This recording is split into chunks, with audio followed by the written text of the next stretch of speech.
We're diving into a story that, well, it came out of Muzaffarpur, Bihar, just recently, June 2025. And honestly, it just makes your stomach churn. It really does. It's one of those cases that sounds almost unbelievable, even disturbing. It forces you to confront a social issue that, well, it should be long gone, but it's still deeply entrenched, even though it's been outlawed for, what, decades now. Absolutely. It feels like a really stark reminder of how persistent some of these harmful traditions can be and how they can mutate almost into something even worse today. Yeah, mutate is a good word for it. Mm. So the core of this shocking incident involves a young woman, recently married. She's facing these escalating demands from her in-laws. Right. And they hit a point that is just grotesque, Yeah. inhuman. They asked for one of her vital organs. A vital organ. It's a horrifying twist. It takes an already terrible practice, dowry, and pushes it into this realm of, I don't know, medical and ethical nightmare. Exactly. So our mission for this deep dive is to really unpack the details of this specific case, Yeah. but also use it as a lens, to look at the broader, persistent issue of dowry in India. We need to understand why. Why does it continue, despite the laws, despite campaigns, and what's actually being done about it? Right. It's not just about hearing the headlines. We need to get into the layers, the history, the culture, the economics, the legal side of things to really grasp the whole picture. Okay, so let's zero in on the story itself. The central figure, her name is Dipti. She got married back in 2021, Okay. and she lives in the area covered by the Bochaha police station that's in Muzaffarpur. You hope any marriage starts with optimism, partnership. Of course. But for Dipti, things soured pretty quickly, it seems. How so? What happened? Well, not long after the wedding, her in-laws started down that tragically familiar path. They began demanding dowry. Ah, and what were the initial demands? Anything specific? Yeah, initially it was what you might unfortunately call the standard kind of harassment demands. A motorcycle, some cash from her parents, Yeah. things explicitly banned by the anti-dowry laws. Right. Prohibited, but often still demanded. Exactly. But here's where it takes that really terrifying turn. When Dipti's family couldn't meet those demands, the bike, the money, the in-laws didn't just, back off or try to negotiate. Wow. They escalated drastically to something almost unthinkable. Okay, so what was it? Not more money? No, not more gold or property. The specific horrifying demand they made was that Dipti donate one of her kidneys. Donate a kidney? To who? To her ailing husband. But wait, it wasn't presented as some desperate, selfless medical plea based on doctor's advice. How was it presented then? As a substitute for the dowry they felt they were owed. Wow. So her kidney was seen as payment. Essentially, yes. A human organ viewed as a commodity. A way to settle a financial grievance that's rooted in, well, sheer greed. The cold calculation of that.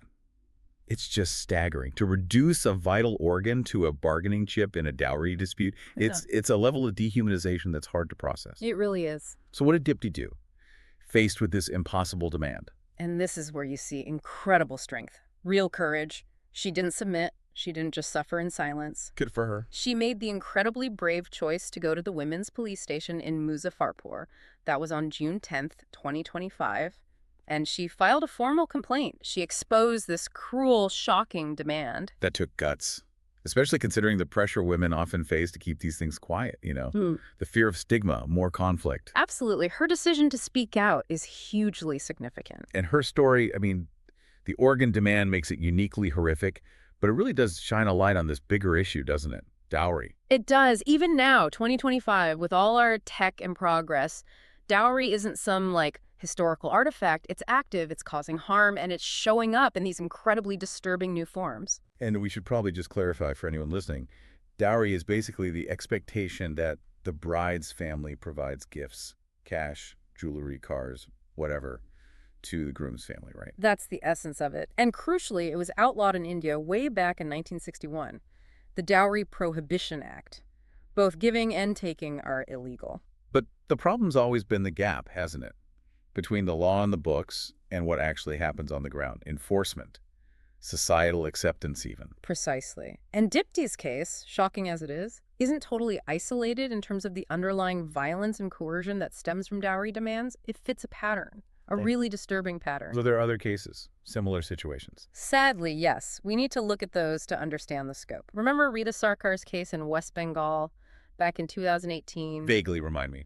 Her family reportedly couldn't meet a dowry demand about 2 lakh rupees. What allegedly happened next sounds like a horror film. Rita thought she was going in for an appendectomy, but later discovered one of her kidneys was missing. Allegedly removed and sold because the dowry wasn't paid, her husband and brother-in-law were arrested. My God. So the organ connection. Yeah. It's not entirely new in this awful context. Unfortunately not. Particularly the alleged sale aspect. It's sinister. And closer to Dipti, geographically. You mentioned Muzaffarpur has seen this before. Yes, a truly tragic case there. Rashmi Bunka in 2016. Her in-laws reportedly demanded a huge sum, 27 lakh rupees. When her family couldn't provide it, she was allegedly forced to drink toilet cleaning acid. Oh, no. Did she? She survived, thankfully. Neighbors heard her screams and intervened, but imagine the terror. Unthinkable. These aren't just isolated incidents, then. Not at all. They're grim data points, symptoms of a deeper sickness. And there are more recent ones, too. Nazia in Ghaziabad, January 2025, found hanging, allegedly killed over a demand for a motorcycle. Just this year. Yes. A woman in Buxar district, Bihar, 2023, poisoned. Again, failure to provide a specific motorcycle. Shalu, Uttar Pradesh, 2020, found dead. Suspected dowry murder after a demand for 10 lakh rupees. It's heartbreaking. It really shows how greed can just warp family relationships into something predatory, violent. It really does, which brings us back to that question, why? Why does this keep happening? We have laws, we see the tragic outcomes, there's public outrage. Why does dowry persist? What are the main drivers, do you think? Well, there are several interlocking factors. Culturally, at its root, marriage in some contexts has been viewed less as a partnership and more like a transaction. A transfer of wealth or status between families. Right, the transactional aspect. And within that view, the bride can sometimes be seen as someone who's leaving her birth family, so she needs to bring, quote-unquote, value or compensation to the new family. She gets viewed almost like an ATM. An ATM, wow. Yeah, a source of assets, cash, goods that boost the groom's family's finances or social standing. And patriarchy plays a huge role in that, I assume. Absolutely. Deeply reinforced by patriarchal views where women might be seen as less valuable or even a burden. Dowry then becomes a way to offset that perceived burden or maybe ensure her acceptance. Plus, the social pressure must be immense. Huge. Fear of judgment. What will the relatives say? The neighbors? The community? If there aren't the expected gifts, or if a family dares to refuse to give or demand dowry, it creates this cycle. It's not just individual greed, then. It's like a whole societal reinforcement. Exactly. And, in recent decades, consumerism has poured fuel on the fire. Demands shift from just gold to expensive status symbols. Cars, appliances, cash for businesses, property. Marriage becomes a shortcut to upward mobility for the groom's side, paid for by the bride's side. And Bihar, where Dipti's case happened, you said it's particularly entrenched there. It is, due to a complex mix of socioeconomic factors, but there have been efforts to fight it there, too. Big efforts, actually. That massive human chain, wasn't it, in 2018? That's the one. A huge symbolic act. Over 4 crore people, a chain stretching, over 13,000 kilometers, led by the chief minister, against dowry and child marriage. That sounds incredibly powerful visually. It was. But the challenge is translating that kind of large-scale symbolism into change at the micro level. Inside homes, within families, where the pressure is really felt, that's much harder. And people sometimes try to justify it, right? Yeah. Economically. They do. You hear arguments like it secures the bride's future or it's compensation for the groom's education costs. But let's be honest, more often than not, it seems to be about showing off status, social climbing, and just raw exploitative greed. Okay, let's talk about the legal side again. You mentioned the 1961 Act. What else is there? So, the main tool besides the Dowry Prohibition Act is Section 498A of the Indian Penal Code that came in 1983. It specifically targets cruelty by a husband or his relatives towards a woman. And that's often used in dowry harassment cases. Yes, very often. And importantly, the Supreme Court actually clarified something recently. In February 2025, they stated that cruelty alone, physical or mental torture, harassment, is enough to bring charges under 498A. You don't necessarily need an explicit dowry demand tied directly to that specific act of cruelty. So the legal framework seems pretty robust on paper. It does look strong on paper, but again, we hit that enforcement gap. What does that look like in practice? The gap. It's a major hurdle. The system doesn't always work as intended. You sometimes see police encouraging, let's say, informal settlements, trying to get the families to sort it out quietly. Why would they do that? Sometimes it's framed as avoiding social stigma for the bride's family if a formal case goes public. It's a terrible catch-22, right? The fear of shame prevents people from seeking justice. We hear reports from places like Kerala, for instance, where formal dowry complaints are apparently rare, often disguised as disputes over gifts given during the wedding. So it gets hidden. Exactly. And in Dipti's specific case, Yeah. where does that stand legally? As far as we know, based on reports from June 11th, 2025, her complaint was registered and is under investigation. But looking broadly, The conviction rates aren't great, are they? no, they remain quite low overall for dowry-related cases. And there are many reasons for that. Difficulty gathering hard evidence for crimes happening within the home, immense social pressure on families to drop charges to reconcile. Sometimes the victim herself withdraws the complaint under duress or for complex family reasons. Let's circle back to the kidney demand itself. I mean, compared to asking for a motorcycle or cash, which is already awful, demanding a vital organ feels like a completely different level of, I don't know, audacity, cruelty. It really does cross a fundamental line.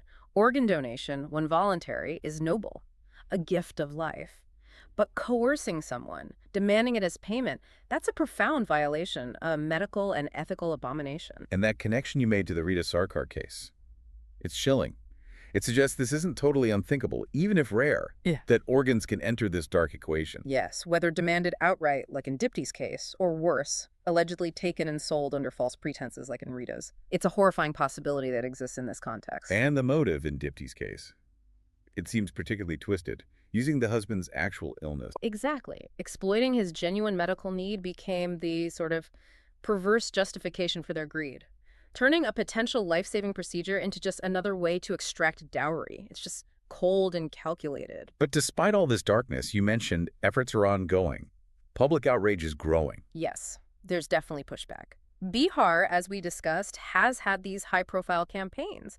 The 2017 statewide campaign launched by the CM, the 2018 Human Chain, they aim to shift the public mood, make the practice less acceptable. And surely cases like Dipti's making headlines helps fuel that. Absolutely. It forces uncomfortable conversations. We saw it happen almost immediately on social media, like on X, when her story broke around Juneteenth. People were talking about it. Oh, yeah. Users, news handles covering BR, they shared her story.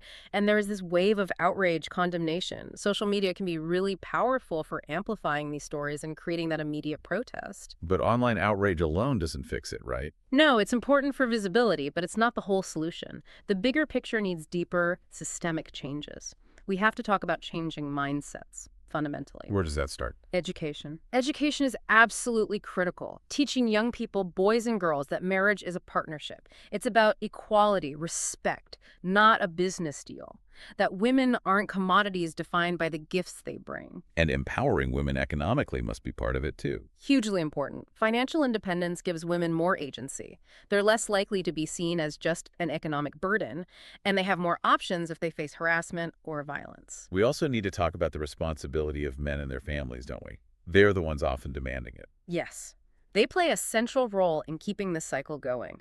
There needs to be a shift in their expectations, a willingness to actively reject this practice, to say, no, we won't demand or accept dowry. Even things like media portrayals matter, I suppose. Pop culture. They do. Think about Bollywood sometimes. While it's getting better, there have been times where lavish wedding gifts, blurring the line with dowry, are subtly normalized, even romanticized. We need more media showing the ugly truth, the violence, the coercion, the heartbreak dowry causes. You could even imagine, like, social media influencers taking this on. Anti-dowry pledges, challenging. Yeah. Something like hashtag no dowry, no drama. Exactly. Turning that online energy into real-world peer pressure against the practice, not just reacting to tragedies. It's got to be a multi-pronged approach. Laws, awareness, economic changes, cultural shift, all pushing in the same direction. And in the middle of all this, Dipti's personal fight. Mm. Her choice to go to the police. That feels really significant. It's a huge act of bravery. Filing that complaint, knowing the potential stigma, the possible retaliation, it's incredibly courageous. Her courage matters not just for her own case, but maybe for others, too. Definitely. It can potentially inspire or empower other women facing similar pressures, showing them it's possible to speak out, to seek justice. Her case really is a wake-up call, then. A brutal reminder that this fight is far from over, and that this social evil can show up in ways that are almost too horrific to fathom. And her investigation is still active. Yes. As of mid-June 2025, it was reported as ongoing. her fight continues. So this deep dive has really hammered home that dowry isn't some quaint historical issue. It's a current destructive force. Absolutely, with manifestations that are becoming, in some ways, even more cruel. It just highlights the urgent need for, well, everything we've talked about. Better law enforcement, yes, but also that deep work in education and changing cultural norms. How we value people, especially women, in It marriage. has to be tackled on all fronts. And it really leaves you with a final, maybe unsettling thought, doesn't it? If we as a society can achieve these incredible technological feats, space exploration, AI, whatever, why is something as fundamental as treating people with basic dignity and equality in marriage still such a profound ongoing struggle? It's a stark contrast. It forces you to think about the role we all play, maybe passively or actively, in either upholding or challenging these outdated, harmful norms and how we support those, like Dipti, who bravely stand up against injustice.